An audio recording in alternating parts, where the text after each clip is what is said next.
can't imagine my mom ever writing poetry, and yet...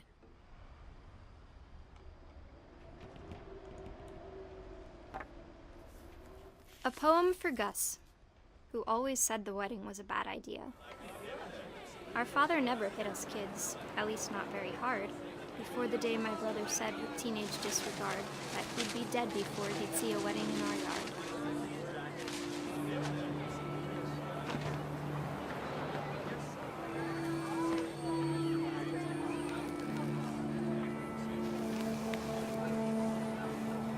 My father made him come, of course, but Gus stood far apart, just flew his kite and bottled up the storm inside his heart.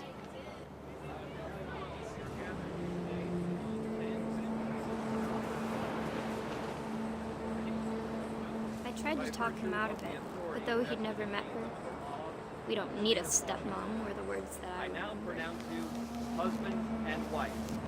You may just cry.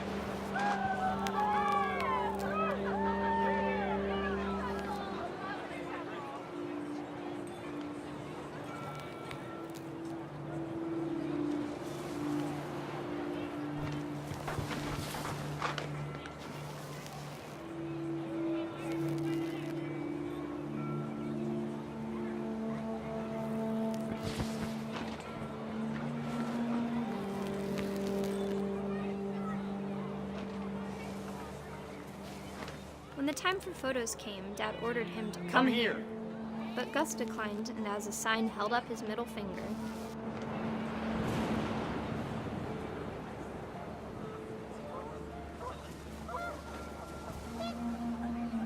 The wind picked up, and panicked geese appeared and quickly went. But all the humans did that day was go inside the tent.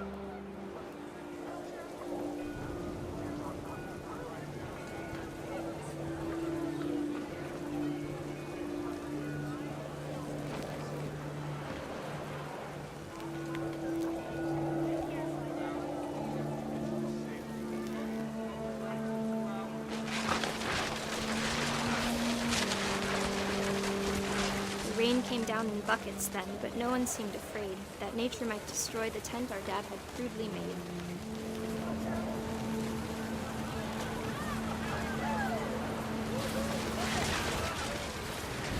The thunder sounded much too close and full of angry power, but all my father said to this was, "Make the music louder."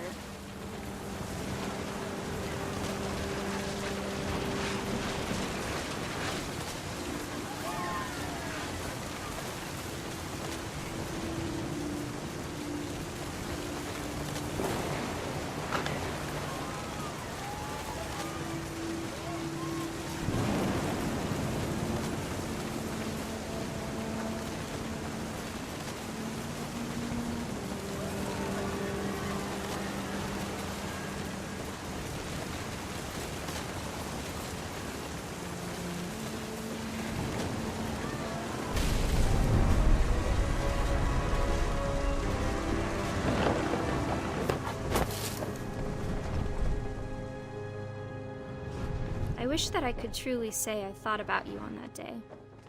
Out there on the beach alone, just you, the wind, the sea, and foam. But I didn't, until we found you.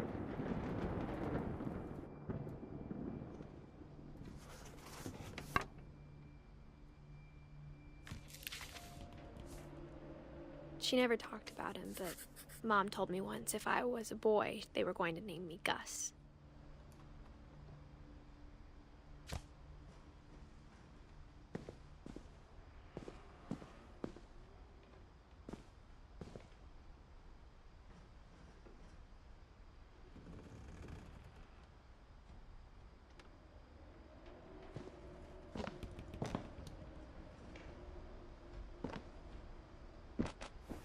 My mom moved up to the loft after her brothers died. At the time, it was as far away as she could get.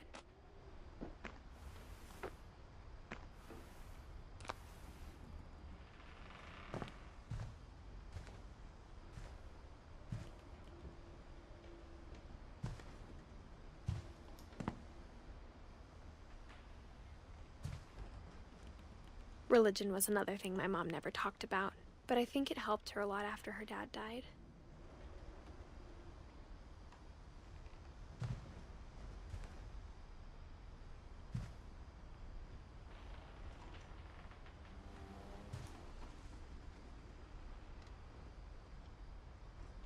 She spent a summer building houses in Calcutta, where she met my dad, Sanjay.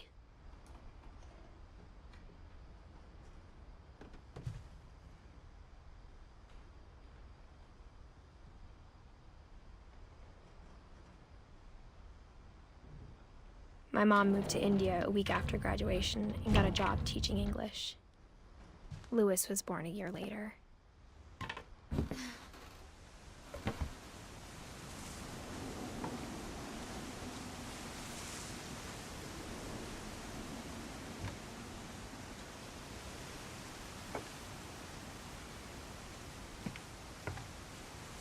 When my dad died, I don't think Mom knew where else to go. I'm sure Edie was happy to have her back. And to see kids in the house again.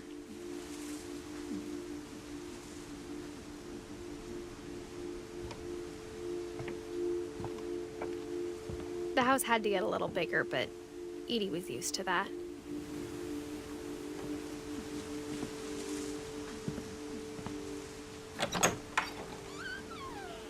And for a while, things were good, almost normal.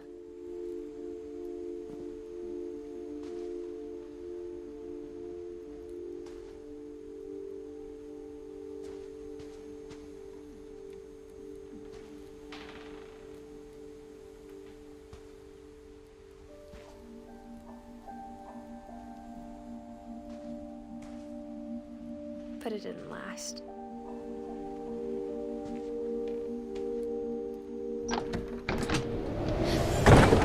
The beginning of the end was Milton's 10th birthday, when Edie gave him a castle.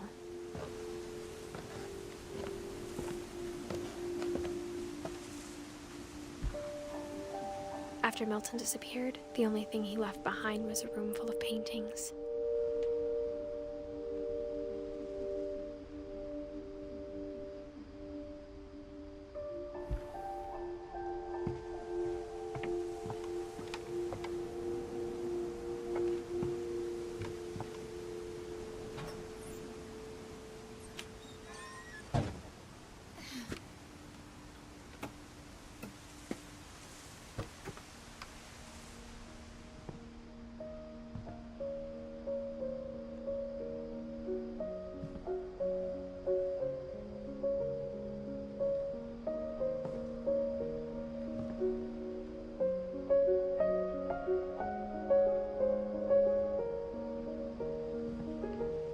I think Edie was happy to finally have another painter in the family.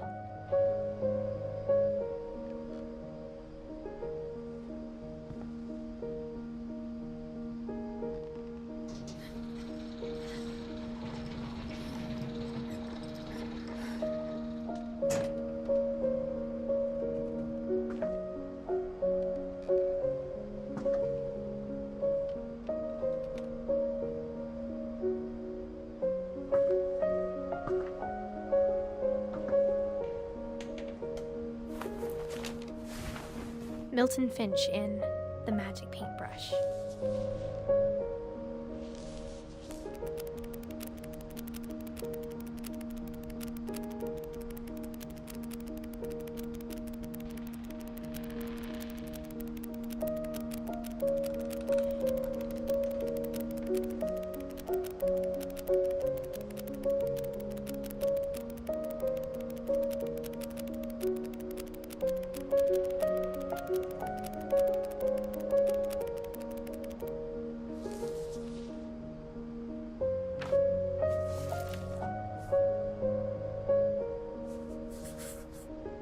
I was 4 when Milton disappeared.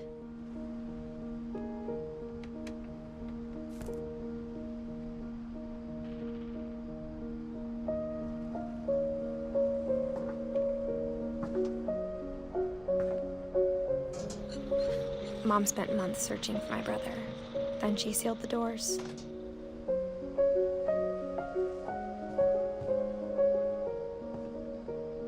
Whatever Milton had found in the house, Mom didn't want it getting out.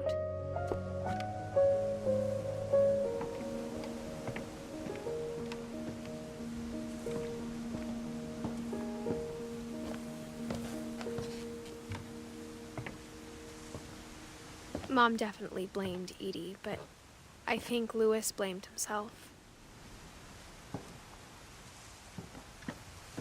After he graduated, he just spent more and more time in his room, until Mom got him a job at the cannery. Everyone always told me to stay out of Louis's room, except Louis.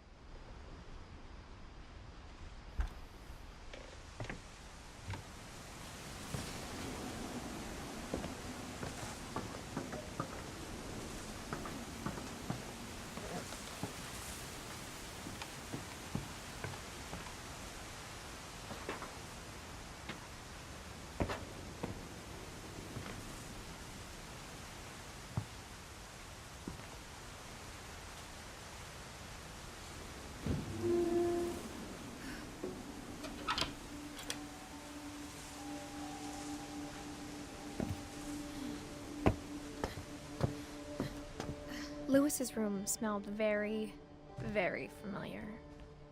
That part of him lived on.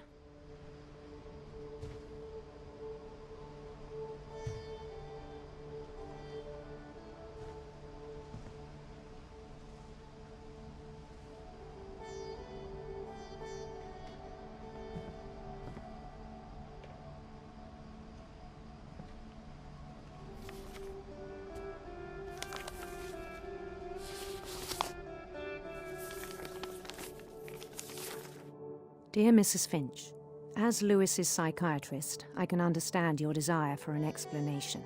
As I see it, the trouble began in January, shortly after we convinced your son to seek treatment for substance abuse. Newly sober, I believe Lewis first noticed the monotony of his daily life.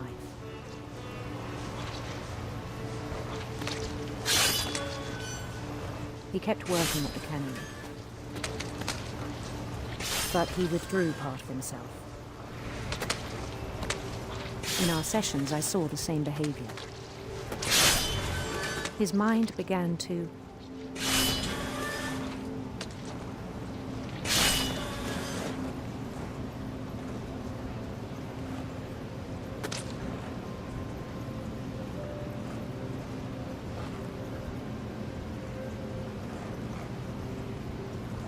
wander.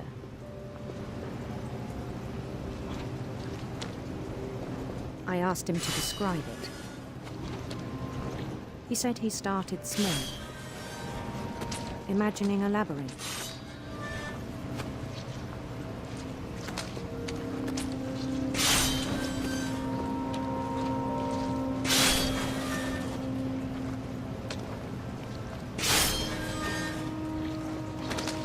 He'd feel his way about.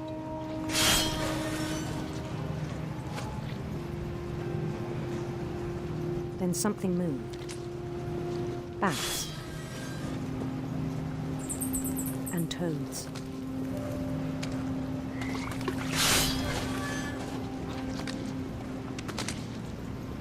And things that have not names.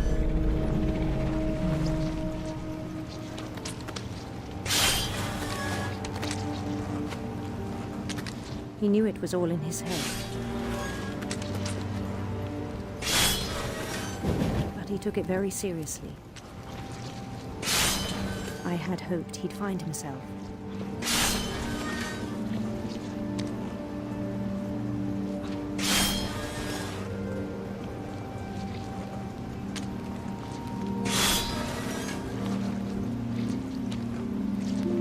But he found something more.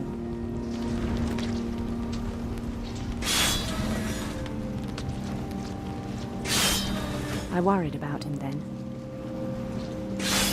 Daydreaming at the cannery. I spoke with his boss. But he said Lewis had become a model employee. Methodical, tireless, focused.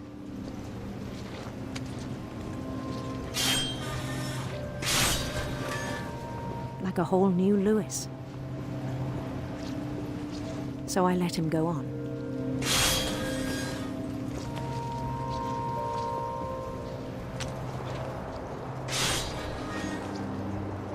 I even encouraged him. It seemed very promising at first. He told me he'd made a new friend.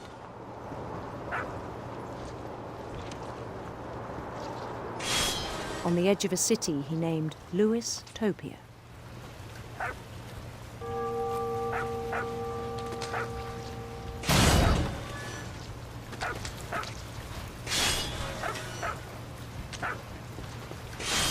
He built the city up slowly, brick by brick. Then he made musicians.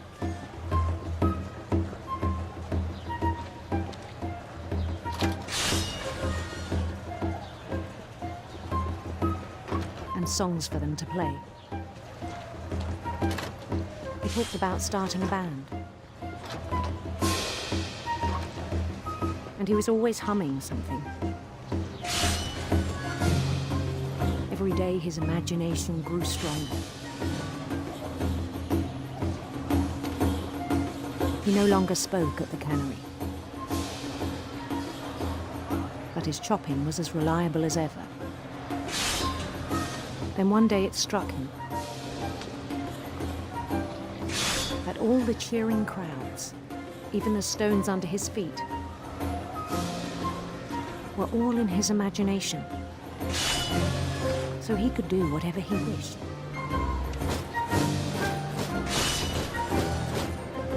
He held an election for mayor. And he won.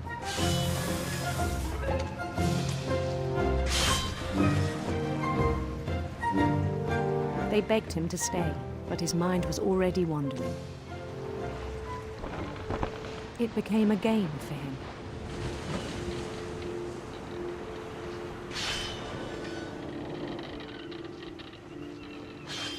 He'd conquer a city, then immediately push on.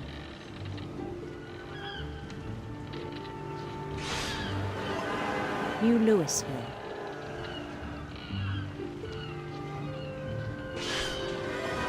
St. Louis.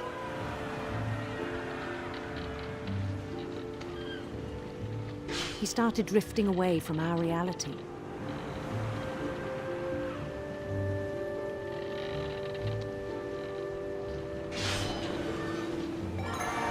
Minneapolis.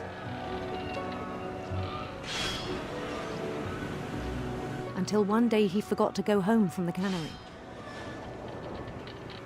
Even as his mother pleaded with him, part of Louis kept sailing on.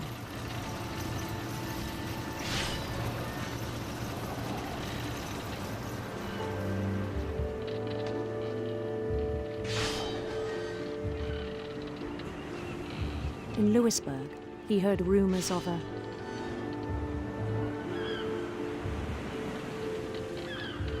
beautiful prince.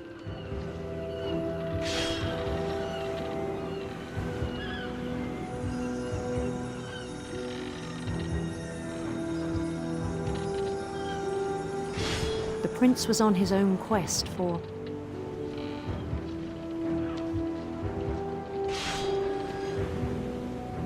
radiant rainbows.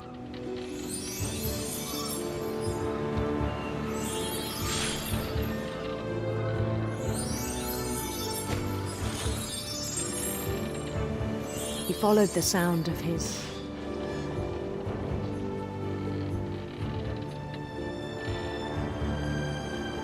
electric sitar.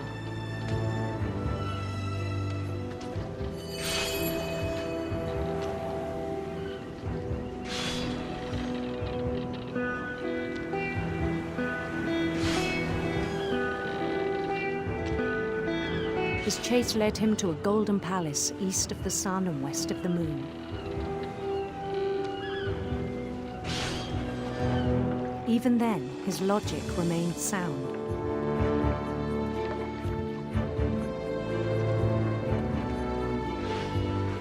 He knew the world was all in his imagination.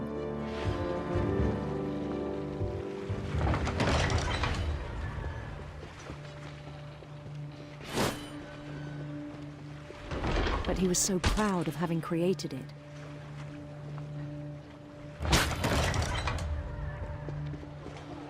In his own eyes, he'd become something greater than a king.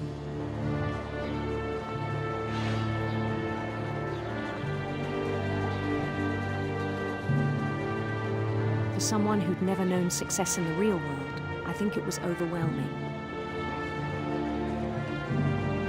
And then it struck him that the real Lewis was not the one chopping salmon, but the one climbing the steps of a golden palace.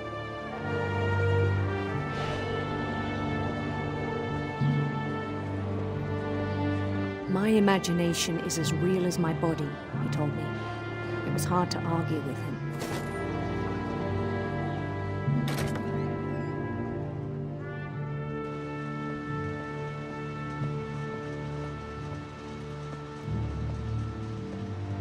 He began to forget the world we know.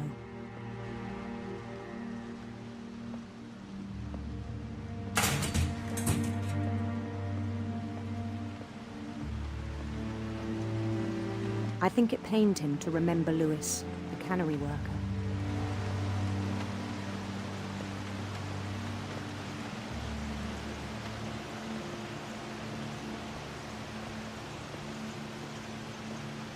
He began to despise the man with a royal contempt.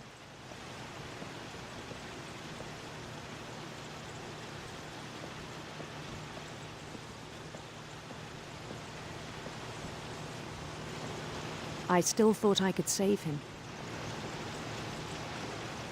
Even after he said he was being crowned king over all the lands of wonder. The palace would be packed with his companions.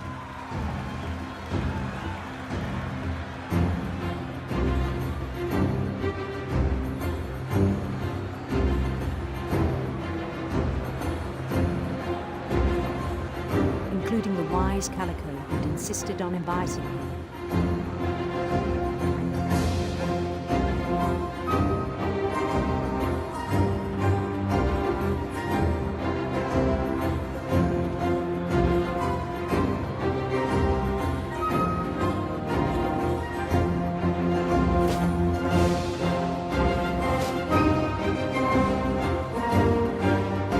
His prince waited, holding his crown.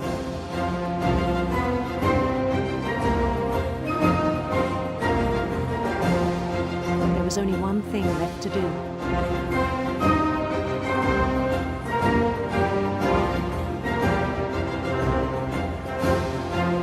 Bend down his head.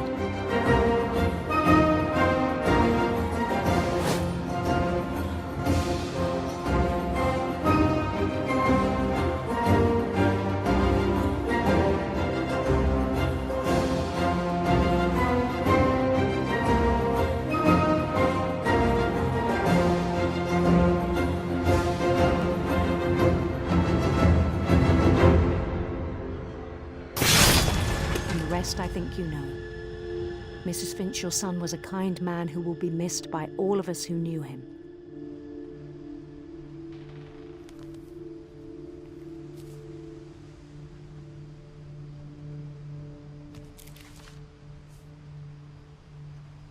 My brother was really cool.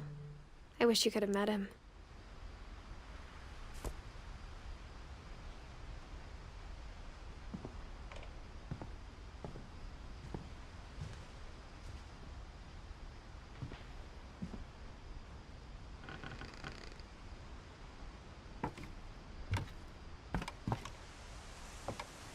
On the way back from Lewis's funeral, my mom told me to start packing. She waited until the day before we left to tell Edie. I'm not sure if she wanted to make it easier or harder.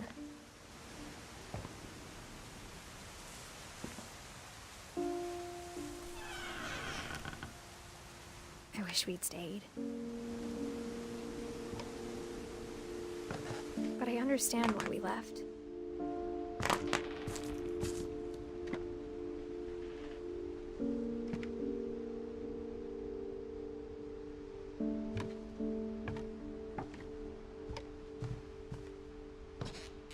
My mom ended up leaving everything behind.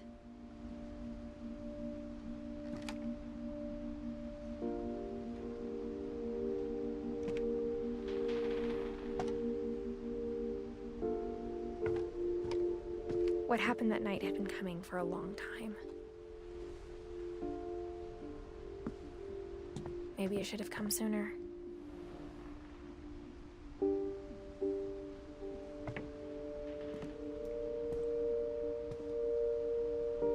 But it had to end one way or another.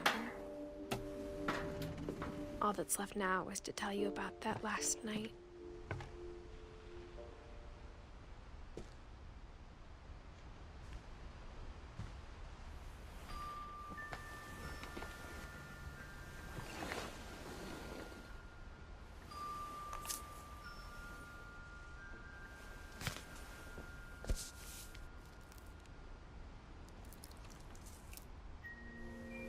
That whole last day, Edie just watched us pack and didn't say a word. Until supper, when she raised her glass and said, "To our final night together, and all our final nights apart." Grandma, you know what I said about alcohol. Some of your medications are very Edith, specific. I left a present for you in the hallway. Why don't you go open it? The grown-ups have to argue now. I'm sorry, you're right. We're all leaving tomorrow. Let's just enjoy our last... I'm not leaving. Edith, you're excused.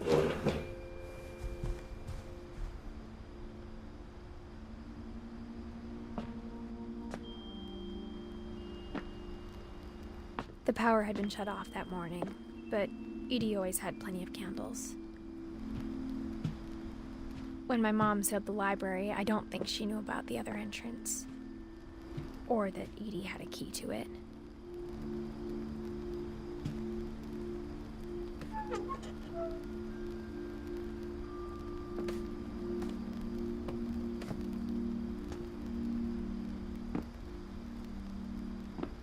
That thing you're afraid of isn't going to end when you leave the house. Edith has a right to know these stories. My children are dead because of your stories.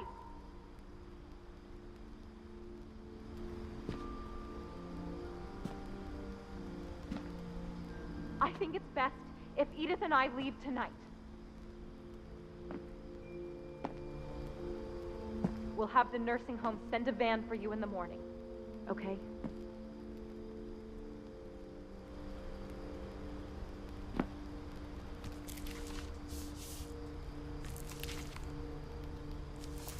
Dear Edith, there's so many stories I wish I could tell you, but there's only time for one. This is about what happened on the night you were born. That night, the tide went way, way out. It was the first and last time I ever saw the old house aground. There'd been an earthquake out in the middle of the ocean. They called it the lowest tide in 1,000 years. God, it smelled awful. You know, I've seen that house every day of my life.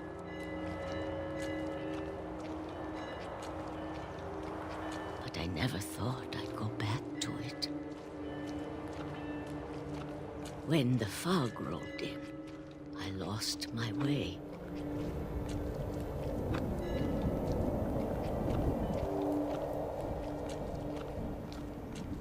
I got turned around.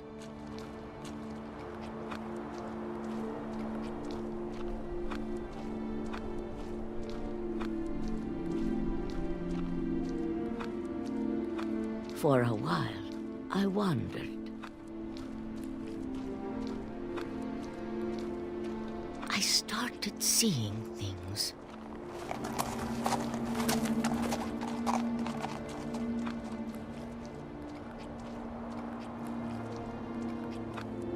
Things I'd forgotten had ever existed.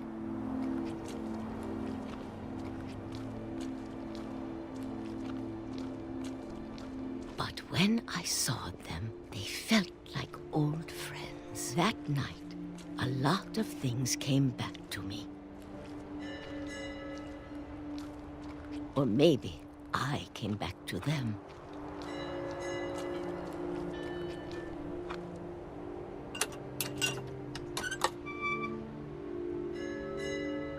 Things I can't explain, but that I need you to try and... Edith, what are you doing in here? It's mine. Edith! Mom, you're gonna rip it. Let go! I kicked and screamed, but Mom dragged me to the car.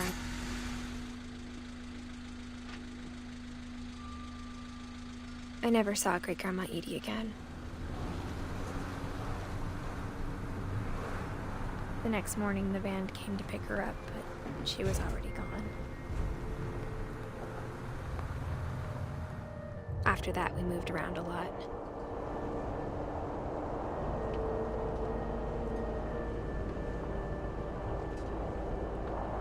We both tried to make the best of it.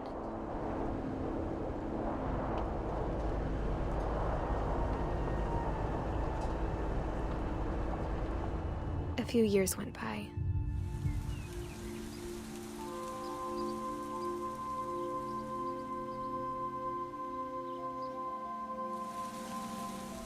My mom didn't like to talk about it. But she started getting sick a lot. The rest happened pretty quickly.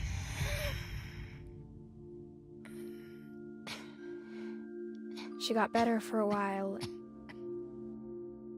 and then she didn't.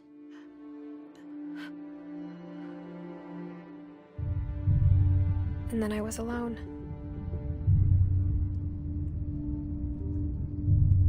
The last Finch left alive.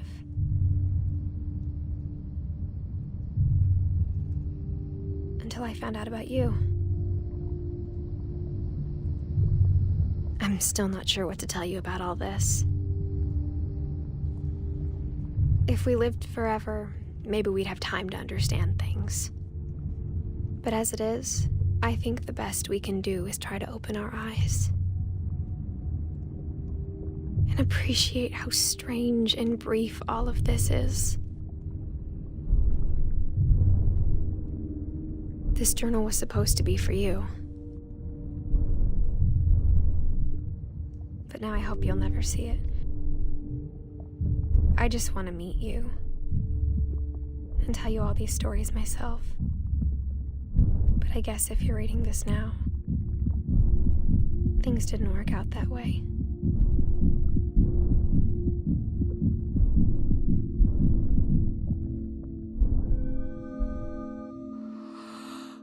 This is where your story begins.